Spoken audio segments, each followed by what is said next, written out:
بسم اللہ الرحمن الرحیم۔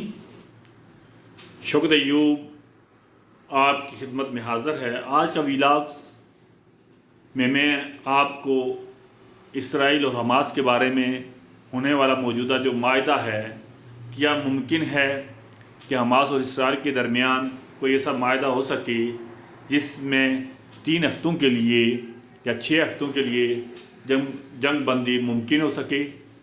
اس پورے سینیریو کے اندر، اس پورے لائحہ عمل کے بارے میں آپ کو آج کی ویلاگز ہوگا، جس میں آپ کو آج کے ویلاگز کے بارے میں بتاؤں گا۔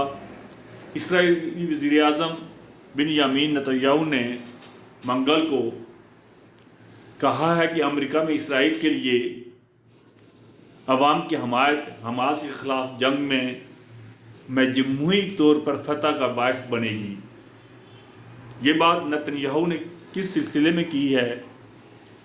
نتنیاہو نے یہ بات امریکہ میں ہونے والی ایک سروے کے بارے میں بتایا ہے، جس میں امریکی عوام کی 80% سے زائد عوام نے حماس کے خلاف جو جنگ تھی اسرائیل کی، اس میں اسرائیل کی حمایت کی ہے۔ لیکن جو وقت گزرتا گیا ہے، امریکی عوام یہ سمجھتے گئے ہیں کہ یہ جو جنگ ہے یہ اسرائیل کی وحشیانہ دہشت گردی ہے، اور کل پرسوں جو واقعہ ہوا تھا، ایک نیوی کے افسر نے جو سوسائڈ کیا تھا، اب اس سے ظاہر ہوتا ہے کہ اب امریکی عوام بھی اس کھلی دہشت گردی کے خلاف ہیں۔ اب یہ مسئلہ یہاں پہ مزید بگڑ گیا ہے۔ اس کے برعکس امریکی صدر جو بائیڈن نے کہا ہے کہ امریکہ اگلے پیر تک غزہ میں اسرائیل اور حماس کے درمیان جنگ بندی کی توقع کر رہا ہے۔ مسٹر بائیڈن نے یہ بھی کہا ہے کہ اگر اسرائیل میں انتہائی دائیں بازو کی حکومت برقرار رہی تو وہ عالمی حمایت کھو سکتی ہے۔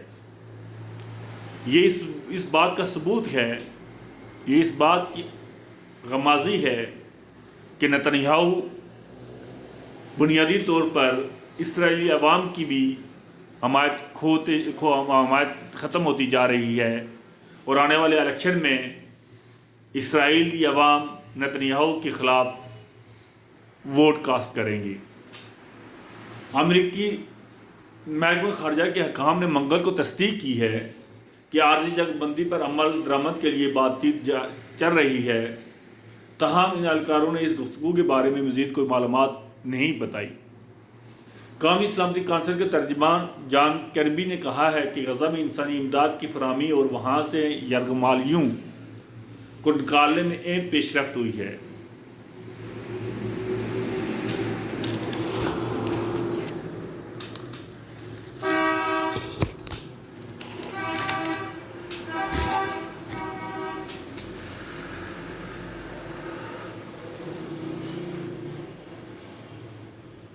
اب یہاں پہ آتے ہیں کہ یہ معاہدہ ہو کیسے سکتا ہے؟ کیا یہ معاہدہ ممکن ہے؟ خیال کیا جا رہا ہے کہ جنگ بندی 6 ہفتے تک جاری رہ سکتی ہے، جس کے دوران 40 اسرائیلی یرغمالیوں کو رہا کر دیا جائے گا۔ ان میں سے خواتین، شہریوں اور فوجیوں کو سب سے پہلے رہا کیا جائے گا۔ اس کے بدلے میں تقریباً 400 فلسطینی قیدیوں کو اسرائیلی جیلوں سے رہا کیا جائے گا، جن میں سے کچھ کو دہشت گردی کے سنگین جرائم میں سزا سنائی گئی تھی۔ اسرائیلی فوجی غزہ کے کچھ جان آبادی والے علاقوں سے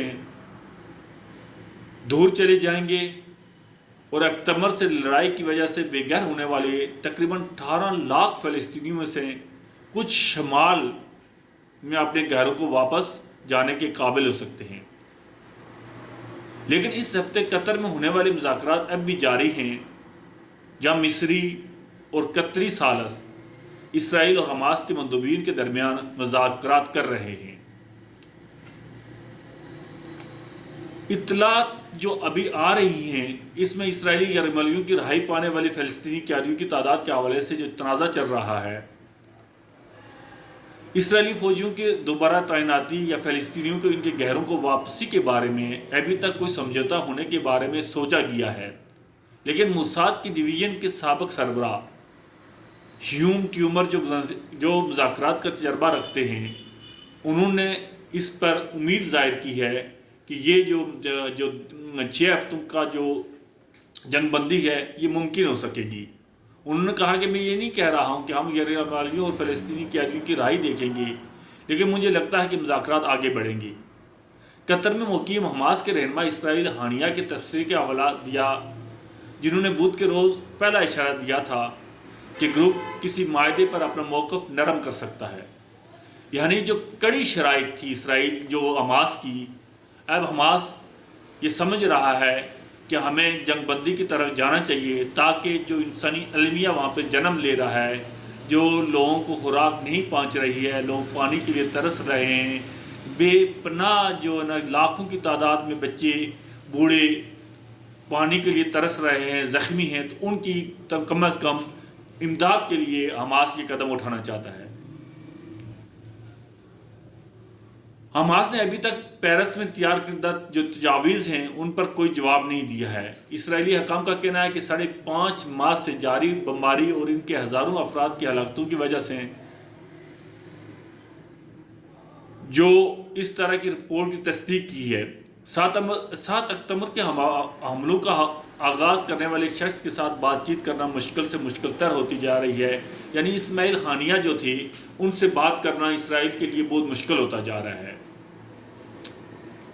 اب یہ کہ جنگ بندی کتنے ہفتے تک ہو سکتی ہے، جو امریکی محکمہ خارجہ کے ترجمان نے بات کی ہے اس میں امریکی سفارتکار اس معاہدے کو مکمل کرنے کے لیے قطر، مصر اور اسرائیل کے ساتھ مل کر کام کر رہے ہیں، لیکن بالآخر ہمیں حماس کی رضامندی کی ضرورت ہوگی کو آخر میں ان کو تقریباً حماس جب تک نہیں مانے گا، میں یہ سمجھتا ہوں کہ یہ مذاکرات کامیاب نہیں ہو سکے گی۔ حماس کے اہلکار جو ہیں انہوں نے جو عالمی میڈیا کے تھرو جو ہمیں خبر ملی ہے اس میں انہوں نے کہا کہ ہم جنگ بندی کی طرف بڑھ رہے ہیں۔ اچھا، 7 اکتوبر 2023 کو حماس نے اسرائیل پر حملہ کیا تھا۔ اس حملے میں 1200 سے زائد لوگ مارے گئے تھے اور تقریباً 253 افراد حماس نے یرغمال کیے تھے اسرائیلی۔ دوسری جانب حماس کے زیر انتظام وزارت صحت کا کہنا ہے کہ اسرائیلی حملوں میں اب تک 29,878 افراد ہلاک ہو چکے ہیں اور تقریباً 70,000 لوگ زخمی ہوئے ہیں۔ یہ بہت بڑی تعداد ہے کہ 70,000 لوگ زخمی ہوئے ہیں۔ اب جو معاہدہ ہو رہا ہے اس کے مطابق حماس جو ہے نا 50 اسرائیلیوں کو جو ہے نا وہ رہا کرے گا، جو پہلا معاہدہ ہوا تھا۔ اس کے جواب میں جو ہے نا اسرائیل کی جیلوں سے 150 فلسطینیوں کو رہا کیا گیا تھا۔